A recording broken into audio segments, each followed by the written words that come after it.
Hello everyone, welcome to Boost Tech Info. दोस्तों, आज की क्लास में हम लोग पढ़ने वाले हैं what is computer network. Computer network क्या होता है, और साथ ही साथ पढ़ने वाले हैं transmission mode, that is simplex, half duplex और फुल डुप्लेक्स क्या होते हैं। तो दोस्तों, बिना देरी के आज का क्लास स्टार्ट करते हैं। चलते हैं कंप्यूटर स्क्रीन पर। कंप्यूटर नेटवर्क कंप्यूटरीकृत कार्य प्रणाली में यदि विभिन्न कंप्यूटर को किसी माध्यम से परस्पर संयोजित किया जाता है तो इस अवस्था को कंप्यूटर नेटवर्क कहा जाता है। कंप्यूटर नेटवर्क में विभिन्न कंप्यूटर के बीच विभिन्न डाटा का आदान प्रदान होता है। कंप्यूटर नेटवर्क की एक प्रणाली प्रोटोकॉल के अनुरूप कार्य करती है।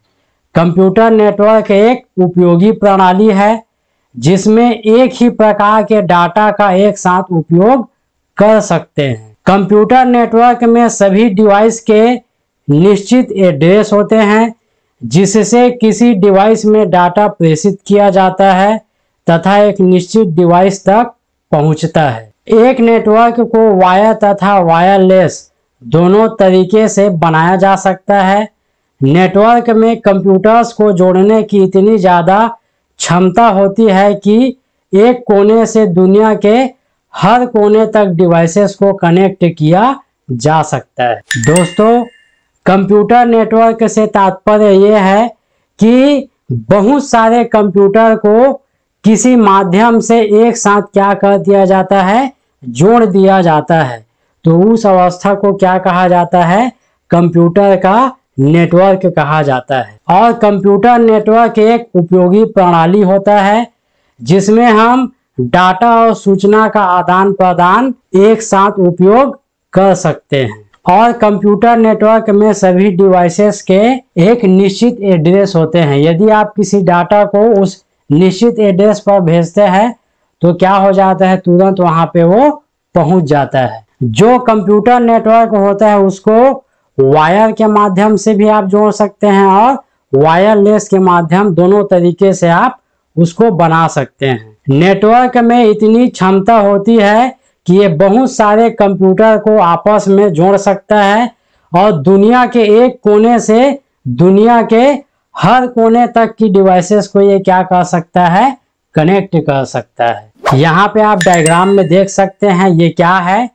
कंप्यूटर नेटवर्क का क्या है, ये डायग्राम है।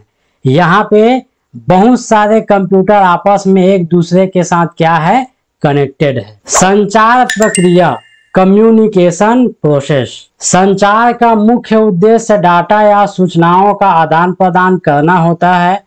जहां संचार से आशय दो विभिन्न समान डिवाइस के मध्य डाटा को प्रेषित करने अथवा प्राप्त करने से होता है। डाटा कम्युनिकेशन के प्रभाव को तीन मुख्य विशेषताओं के द्वारा प्रदर्शित किया जा सकता है। पहला है डिलीवरिंग। डिलीवरिंग से आशय डाटा को एक स्थान से दूसरे स्थान तक पहुंचाने से होता है। दूसरा है एक्यूरेसी। यह डाटा को गुणवत्ता या डाटा की सही स्थिति में होने वाली की पुष्टि करता है। तीसरा है टाइमलाइंस। यह गुण डाटा के निश्चित समय के डिलीवरी को दर्शाता है। संचार की प्रक्रिया के लिए निम्नलिखित घटक होते हैं। ये क्या है, मैसेज है। इस मैसेज को सेंडर क्या करेगा, सेंड करेगा किसी माध्यम से, उसको रिसीवर क्या करेगा, रिसीव करेगा। दोस्तों, संचार प्रक्रिया से आशय ये है कि ये दो समान डिवाइसेस के बीच में डाटा का आदान प्रदान करने का क्या होता है, एक प्रोसेस होता है। उसी को क्या कहा जाता है, संचार प्रक्रिया कहा जाता है। और इसमें इसके जो मुख्य गुण है उसको तीन प्रकार से दर्शाया गया है। पहला होता है डिलीवरिंग, मतलब एक स्थान से दूसरे स्थान तक डाटा को पहुंचाने से इसका कार्य होता है।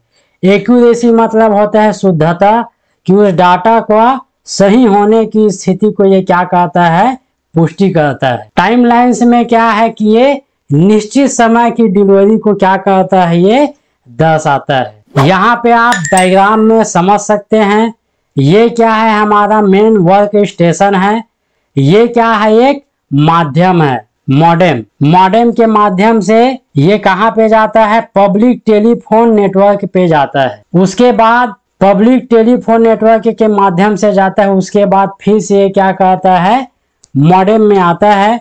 उसके बाद ये सर्वर तक क्या होता है, डाटा पहुंच जाता है। Mode of transmission, transmission mode, संचार माध्यम को डाटा प्रेषण के आधार पर वर्गीकृत किया गया है। इस आधार पर इसे निम्न भागों में बांटा गया है। दोस्तों, जो कम्युनिकेशन मोड होते हैं उसको 3 भागों में बांटा गया है। पहला होता है सिंप्लेक्स, दूसरा होता है हाफ डुप्लेक्स और तीसरा होता है फुल डुप्लेक्स। पहला समझते हैं सिंप्लेक्स। डाटा संचरण की इस अवस्था में डाटा प्रवाह केवल एक ही दिशा में होता है। जैसे कंप्यूटर सिस्टम में कीबोर्ड अथवा माउस से सीपीयू तक पहुंचना या सीपीयू से किसी नतीजे को प्रिंटर डिवाइस तक पहुंचना।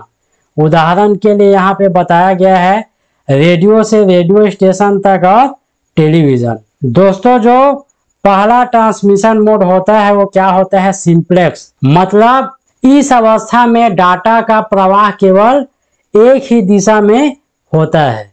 जैसे यहाँ पे एग्जांपल में बताया गया है, आप एक समय में कंप्यूटर सिस्टम से कीबोर्ड में किसी डाटा को क्या कर सकते हैं, इंटर कर सकते हैं, मतलब सीपीयू तक पहुंचा सकते हैं। उसी प्रकार यहाँ पे और एग्जांपल दिया गया है रेडियो से रेडियो स्टेशन और टेलीविजन। जैसे हम लोग रेडियो सुनते हैं तो वो केवल एक ही दिशा में डाटा का प्रवाह होता है। एक समय में हम केवल उसको सुन सकते हैं और हम वहां पे अपनी मुंह से बोलकर सूचना को हम दूसरे स्थान पर ट्रांसफर नहीं कर सकते। तो वहां पे केवल सूचना का ट्रांसफर क्या हो रहा है, एक ही दिशा में हो रहा है। टेलीविजन में भी वैसी होता है। टेलीविजन से डाटा का प्रवाह हो रहा है, लेकिन हम उसमें डाटा का प्रवाह करना चाहेंगे तो वहां पे डाटा का प्रवाह नहीं होगा। यहाँ पे आप डायग्राम में समझ सकते हैं, यहाँ से डाटा का प्रवाह एक ही दिशा में हो रहा है। दूसरा आता है ट्रांसमिशन मोड में हाफ डुप्लेक्स। डाटा संचार की इस अवस्था में संचार दोनों दिशा में संभव होता है, किंतु एक समय में डाटा का संचार एक ही दिशा में किया जा सकता है। उदाहरण के लिए यहाँ पे दिया गया है वॉकी टॉकी। दोस्तों, जो हाफ डुप्लेक्स होता है उसमें संचार का माध्यम है वो दोनों दिशाओं में हो सकता है, लेकिन एक समय में आप एक ही दिशा से डाटा का संचारण कर सकते हैं। यहाँ पे एग्जांपल में दिया गया है वॉकी टॉकी। यहाँ से देखो डाटा का प्रदान हो रहा है दूसरे दिशा में और यहाँ से दूसरे दिशा में आप इसको ट्रांसफर कर सकते हैं, लेकिन ये अलग अलग समय में होगा। जैसे हम वॉकी टॉकी से बात करते हैं तो पहले फर्स्ट पर्सन से वहां पे डाटा का संचारण होता है, उसके बाद उसके ओवर बोले जाने के बाद सेकंड पर्सन से तरफ डाटा का क्या होता है, संचारण होता है। मतलब एक साथ एक ही दिशा में वहां पे डाटा का संचारण नहीं हो सकता। तीसरा होता है ट्रांसमिशन मोड में फुल डुप्लेक्स ट्रांसमिशन। इस अवस्था में डाटा का संचार एक समय में दोनों दिशा में संभव होता है। उदाहरण के लिए टेलीफोन लाइन का संचार दोनों ओर से होता है। दोस्तों, टेलीफोन में आप लोग बात करते हैं, उसमें डाटा का संचार एक समय में दोनों दिशाओं में क्या हो जाता है, संचारण हो जाता है। जैसे मैं यहाँ से टेलीफोन में आपको कॉल करूँगा तो आप दूसरे तरफ से उसको सुन सकते हैं। एक समय में आप दोनों तरफ से डाटा का आदान प्रदान कर सकते हैं। यहाँ पे आप डायग्राम में समझ सकते हैं, यहाँ पे सूचनाओं का आदान प्रदान दोनों दिशा से किया जा रहा है और एक ही समय में किया जा रहा है। तो दोस्तों, ये था कंप्यूटर नेटवर्क और ट्रांसमिशन मोड का क्लास। आई होप आज का क्लास आपको बहुत ही अच्छा लगा होगा। यदि वीडियो पसंद आया तो लाइक और शेयर कीजिएगा, और इसी तरह आप अपने कंप्यूटर ज्ञान को बढ़ाना चाहते हैं, मीन्स बूस्ट करना चाहते हैं, तो हमारे साथ बने रहने के लिए हमारे चैनल को सब्सक्राइब कीजिए और बेल आइकन को भी क्लिक कर दे ताकि हमारी वीडियो का नोटिफिकेशन आपको तुरंत मिल सके। मिलते हैं नेक्स्ट क्लास में।